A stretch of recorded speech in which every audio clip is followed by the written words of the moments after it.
Hey guys, what's going on? It's me, Smay, coming at you with a video this morning. I'm so sorry, guys. We had to cancel the stream due to a medical family emergency with Jeb. Please keep Jeb in your thoughts and prayers. Hopefully, and I think most likely we'll be able to come back for our regularly scheduled afternoon video this evening. But without further ado, I want to dive into. We still want to bring you the news. We still want to bring you the stories that matter to you. And in order to get into that, we prepared all this stuff for you. I'm going to go ahead and send it to our great and wonderful and talented researcher and writer and talented everything, T-Shroom, to go ahead and take us off with what our story for today is going to be. So without further ado, T-Shroom, how you doing? I'm doing well, thank you. You're very talented yourself, Smay. And without further ado, we'll just go ahead and get right into it. Thank you so much for bearing with us on this change in format, but we do want to bring you this pretty big news. The big idea today is, did crypto just get a little bit political? If you will go to my screen, I'll show you guys that New York Senate passed 2-year Bitcoin mining moratorium. Right, so back on me, I mean, that is a pretty big deal. The New York State Senate passed a bill that would impose a 2-year moratorium on any new fossil-fueled crypto mining operations. New York is now one step closer to becoming the first state to ban crypto mining that relies on carbon-based sources. This news comes after the state's lawmakers passed a bill barring new entrants from establishing operations and pausing renewals for the already existing operating permits. So it's not looking good if you are a miner in New York, right? You're likely going to have to pause your mining operations and perhaps even consider moving out of state. It's a pretty big deal. Now, it's not completely 100% across the finish line. As any of you who are familiar with the matriculation of a bill through a governmental system, it has to get approved by the executor. In the state of New York, the executor is the governor, like in many states, and that governor is Kathy Hochul, and she's going to have to sign or veto this bill. I did a little research this morning, and there's no clear indication in which way she would vote on this, so it's kind of anybody's game. Based on the fact that it passed the Senate, you know, most of the time when bills pass the Senate, the governor has kind of agreed that they're probably going to go with it. So I would say more likely than not, the governor will pass this bill banning mining for 2 years. So I also reviewed the text of the bill, and it is identical to a letter that was sent to Governor Kathy Hochul in earlier last year, in October of last year. And if you go to my screen, I'll show you that letter. So it's right here. And essentially what that letter is trying to do is, it's from an environmentalist group. We, the undersigned organizations, business and labor groups, write today to urge your administration to issue a wide moratorium of proof of work, POW, cryptocurrencies mining until a thorough statewide generic environmental impact statement is conducted, and to deny the permits of the Green Ridge Generation Station. So I'll stop there because that's really the important part. You can come back full screen. The Greenwich Generation Station is, if you go on and read this article, that is really the focus, right? It seems like some environmentalist groups, you know, they see a huge use of energy in their community, and you know, you can't blame them. They're concerned, and they write this letter back in October to the governor and for her to take some action. Well, you know, you can't really blame them for that. That's kind of their MO. Well, you fast forward to today, and the entire state is now being targeted.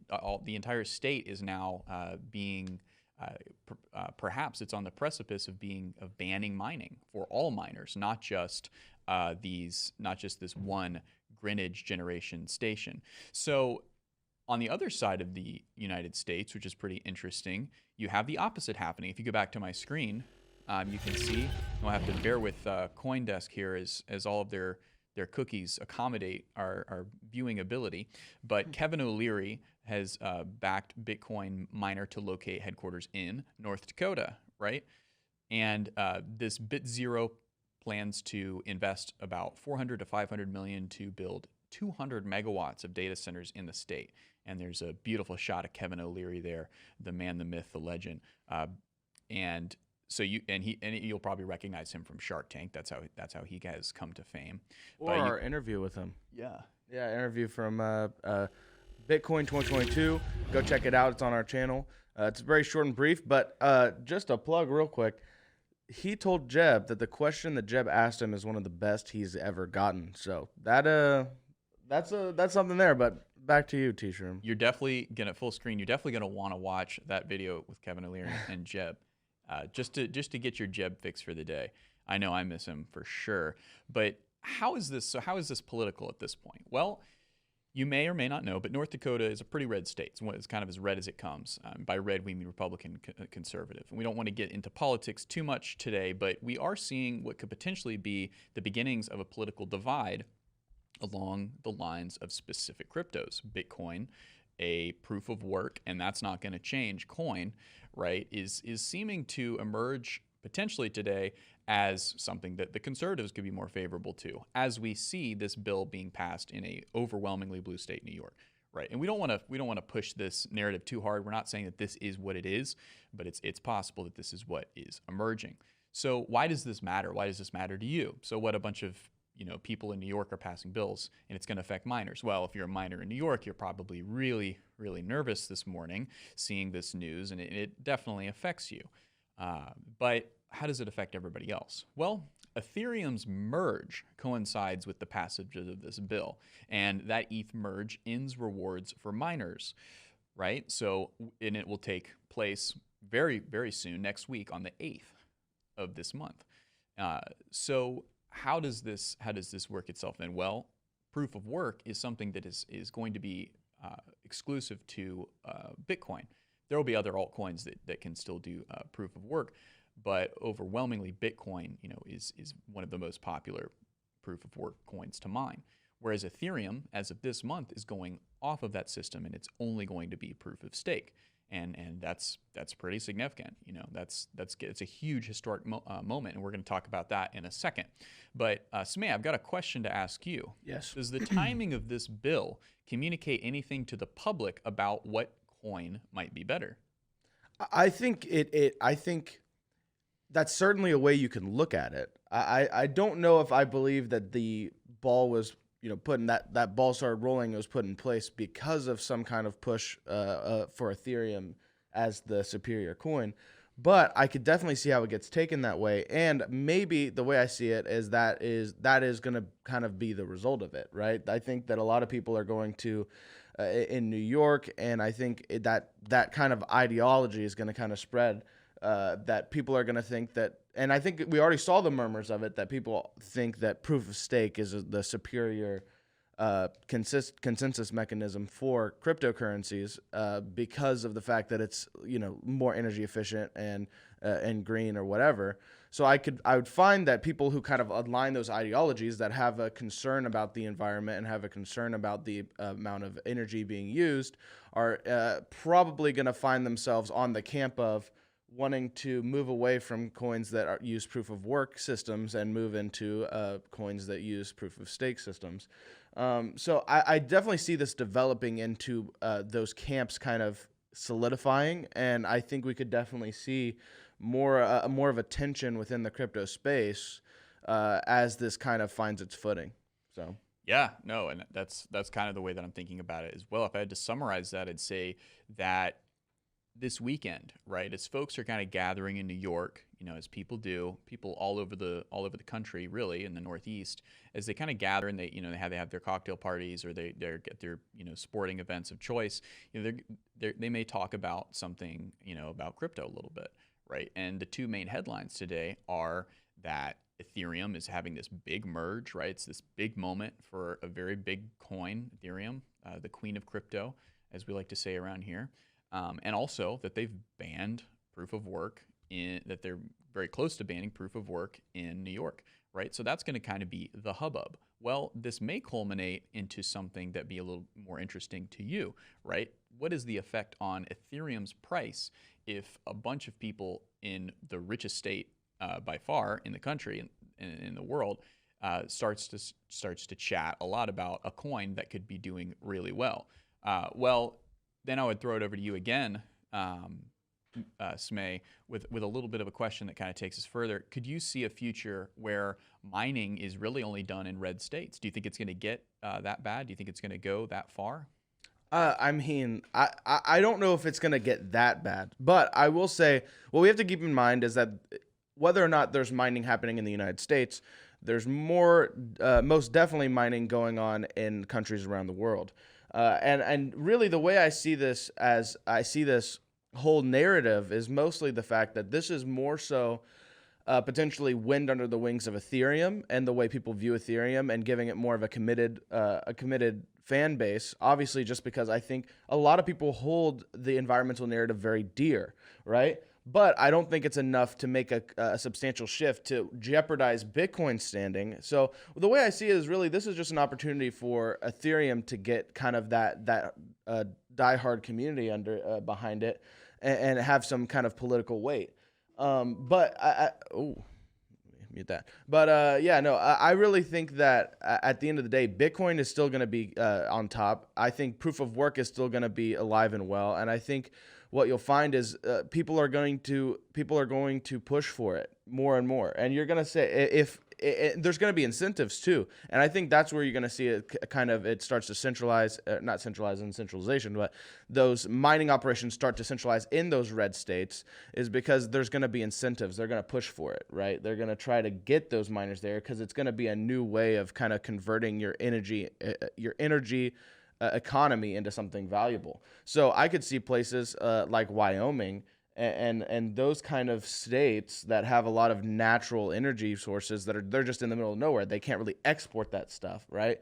They're going to really push to get a lot of those proof of work miners there. And if anything, I think they're giddy at the fact that New York and some of these blue states are pushing away from the proof of work because that just means it's more cookies for them. Right, yeah. It's more opportunity for them to incentivize miners coming to their states and bringing a new kind of piece to their economy. So, ultimately, I think Bitcoin. Do I see this as a negative for Bitcoin? No, but I do see this as a positive for Ethereum. Ultimately, I think I agree with you, Smay. I think that it's really something that is quite remarkable. I mean, we've seen Texas really embrace mining recently, a pretty conservative state, right? So there is that kind of a developing potential for the narrative of crypto becoming a little bit more politicized here. But I tend to agree with you, Smay, is that I think that it's a little bit too late to call that, but this is definitely a lot more wind in the sails of Ethereum as they go into this phase where they merge and that testnet comes online. So before we go, I want to bring one more article. If you'll go to my screen, Ethereum's merge FOMO isn't priced in is a claim that is being made by John Morgan of the Cointelegraph. And he goes on to say making a spike to 2.6K is a possibility. So Ethereum's price action hangs around major swing lows despite the all-important merge network update. Analysts suggest ETH is discounted below 2,000. So, the article goes on to reference some on-chain data that is pretty interesting, showing that the outflows, the 24-hour change is up almost 4%, and that the outflows on the 7th day is up 8%, and that the outflows on the 30-day, is down very little. So the story is outflows from exchange, which, as we know, you can come back to me. As you know, means that that Ethereum, when a crypto comes off exchange, it means that it's going into some kind of cold wallet, right? So a longer term holding wallet where you don't need to liquidate as fast, right? So that signals to investors that people are buying to hold, right? So when Ethereum's coming off of exchange, as we're seeing it happen in higher rate, it's kind of signaling that people are buying in at large quantities and they're planning to hold for a while. So all of these data points really come together to show that this merge with Ethereum could be pretty big for its coin price, for ETH's price. So it's definitely something we'll be tracking. It's definitely something we'll be taking a look at, and it's very exciting. Something else that is exciting is a big winner that we've been anticipating. big winners, plural, excuse me. Smay, you want to take it away with some big winners that we've been anticipating? Boy, I'd love to. All right, guys. It's time for us to announce our giveaways for the 2 consensus tickets. You may have seen the tweet, and we've announced it every Friday for the last couple weeks that we are doing this giveaway. Tim and the crew, not me and Jeb, but everyone else is going to probably be going to, or not probably, they will be going to consensus here in the next week. I think it's next weekend. So, guys, without further ado, I want to announce the 2 lucky winners that get free tickets to Consensus. Woo, let's do it. What a wonderful event that Tim will be attending. Guys, the winners are, drum roll please, Ello Brown. Woo! All right. And Ella Brown and JP. Congratulations, guys. Go ahead and send an email to support at support@cryptojeb.com. Let them know that you're the winner, and they will get you set up with those tickets. So, guys, thank you so much for entering and joining. And Teacher, I'm gonna go ahead and let you close it out. Yeah, if you're the big winner, go ahead and clear your schedule because you're going to Consensus, and you'll be able to give Tim a big high five. And I really appreciate you tuning in to this video. Again, we do apologize we weren't able to make the stream happen today. There's a bit of forces outside of our control. But please leave in the comments what you think is going to happen to Ethereum's price as a result of the proof of work ban going forward in New York. Now, keep in mind that it hasn't been fully passed yet, but I want to know what your thoughts are. So go ahead and leave those below in the comments. And as always, like the video. Please like the video. And that's all we got for you today. Thank you so much for watching. I have one last thing to add. Smay, you got one more last thing to add? You know what? This is a little unconventional, but I wanted to give one moment for all of our great supporters out there. One of the things that we do every week is our price predictions. And I just thought about it. I was like, you know what? We weren't planning on doing the price predictions in this video, but I was like, you know what? Why not actually have that little moment to go over the price predictions since we're not doing a stream today? And I just want to note that I do believe that I won the price predictions with my prediction of 30,000. I think Bitcoin right now, can you confirm with me, teach them that Bitcoin's at 29 something right now? I can do that. Yeah, it looks like Bitcoin is at 29,500. And that is my trophy win. Big winner, folks. I'm the winner, guys. I just want to put that out here. I won the Hall Trophy this week, guys. And shout out to everybody. Shout out to the Celtics for winning Game 1 of the finals. Now, T-Shroom, I'm sorry. You can now cut it. Wrap us out. Well, that's all we got for you today, folks. Thank you so much for watching. And as always, have a great day. Peace. If you enjoyed this video, make sure you hit that like and subscribe button. Also, comment down below so we can continue to give you the best videos possible. Peace.